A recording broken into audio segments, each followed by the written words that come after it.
Hello movie lovers. We are excited to have you here as we explore the Marvel Cinematic Universe chronologically. Subscribe to get invitations to our next movie night. Get yourself some popcorn and let's enjoy ourselves. Today we are watching Captain Marvel. Spoilers ahead, don't say I didn't warn you.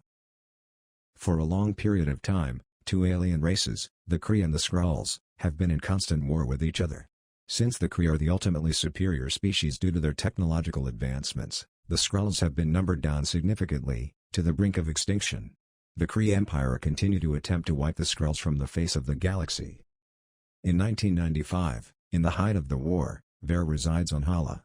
She has constant nightmares that haunt her, mainly consisting of an aircraft crash on a foreign peninsula, and watching a woman being murdered in front of her by an unknown Skrull assailant.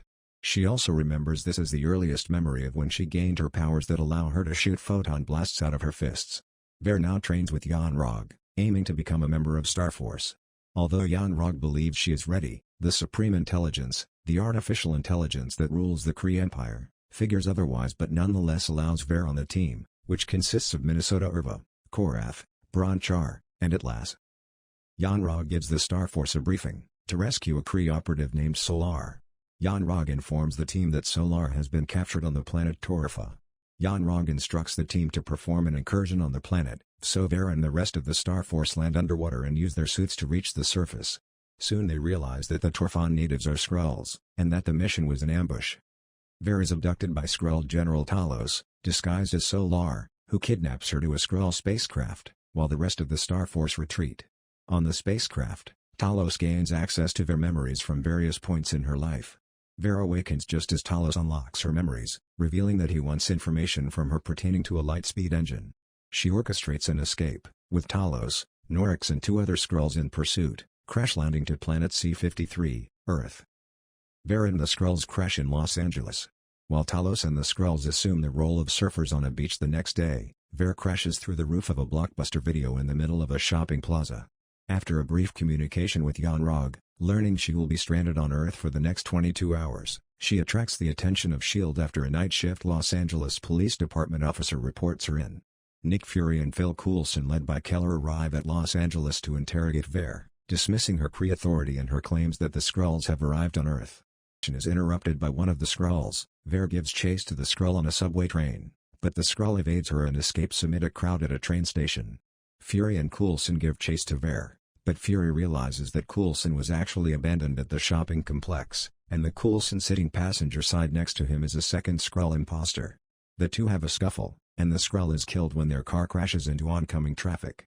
Vera utilizes a Skrull crystal containing her lost memories and begins recollecting them. She dresses in a civilian outfit she stole from a display and steals a motorcycle to drive to Poncho's bar in the nearby town of Rosamond. Fury and Keller, who at this point has been compromised by Talos, take possession of the deceased Skrull, and while performing an autopsy, Keller authorizes Fury to work with Vera, and eventually hand her in S.H.I.E.L.D. custody. Fury finds Vera at the bar, and now fully convinced that the Skrulls are a threat, the two question each other to ensure that they are not Skrull imposters. Fury takes her to the Joint Dark Energy Mission facility in Nevada to confirm Vera's claims of her origins on Earth. She learns that she was a fighter pilot for the United States Air Force alongside a fellow comrade, Maria Rambeau, both under the tutelage of Wendy Lawson for Project PEGASUS. Vera recognizes Lawson as the woman murdered in her dreams and later learns from Yon-Rogg that she was a Kree named Marvel. Fury reports their location to Keller, and a posse of agents led by Keller arrive, including Coulson. Upon realizing that Keller had been compromised by Talos the whole time, Fury goes rogue with Vera. Coulson allows the two to escape. Motivated to seek answers from Rambeau, Fury, and Vera, accompanied by Goose, a cat who they encountered at the facility, hijack a Quinjet to the Rambeau residence in New Orleans, Louisiana. Both Rambeau and her daughter Monica are surprised to see Vera still alive. The two identify Vera as Carol Danvers, a fighter pilot who was seemingly killed with Lawson in a test flight gone awry. They also identify Goose as Lawson and Danvers' pet. Talos and Norix arrive at the Rambeau residence, only to negotiate a temporary alliance after Talos reveals that he was in possession of a black box from the plane crash. Talos reveals that Danvers has been deceived by the Kree and that the Skrulls are simply homeless refugees constantly on the run from the Kree, on the brink of extinction. Upon hearing the recording from the black box, Danvers finally recollects the memory of what happened. The assassination was orchestrated by none other than Yon-Rogg, who had uncovered Marvel's deception. Marvel instructed Danvers to destroy the energy core powering the Lightspeed engine, but in an attempt to destroy it, Danvers gained cosmic abilities after absorbing the energy from the exploding engine. With no recollection of her memories, Yon-Rogg was authorized by the Supreme Intelligence to train her into becoming a Kree operative. Talos confides in Danvers that Marvel was actually a Kree double agent who was attempting to help the Skrulls by testing the Lightspeed engine, which can help them flee Kree occupation forever, and that the black box in Danvers' memories contained the coordinates to a former laboratory cloaked in Earth's orbit that Marvel had used, containing the last of the Skrull refugees as well as the energy core that powered the engine. The next day, Yon-Rogg arrives on Earth to confront Danvers. He quickly realizes that the Danvers he was communicating with was Norix, and swiftly executes him upon learning of the laboratory orbiting Earth, and learning that the source of the energy core is the Tesseract.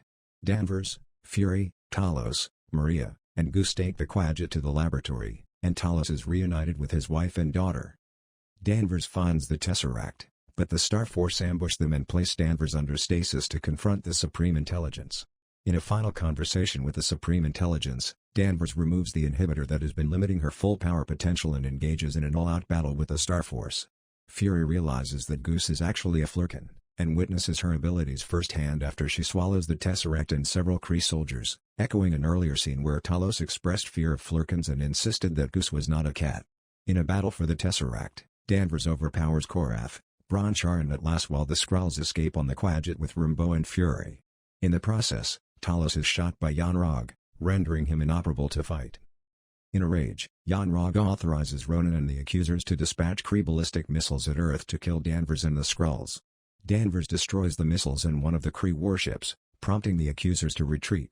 Minnesota Irva, the last operable Star Force member, intercepts the Quadjet to the Mojave Desert, but Rumbo shoots her down. Yon-Rogg arrives on Earth, and challenges Danvers to a duel, but she instantly incapacitates him with a photon blast, and sends him back to Hala with a warning for the Supreme Intelligence, declaring war.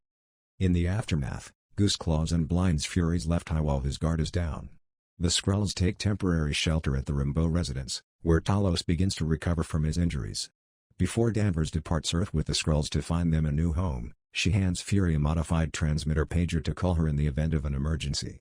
While drafting the Protector Initiative, Fury, upon learning that Danvers' call sign was Avenger during her time in the Air Force, renames it to the Avengers Initiative in her honor.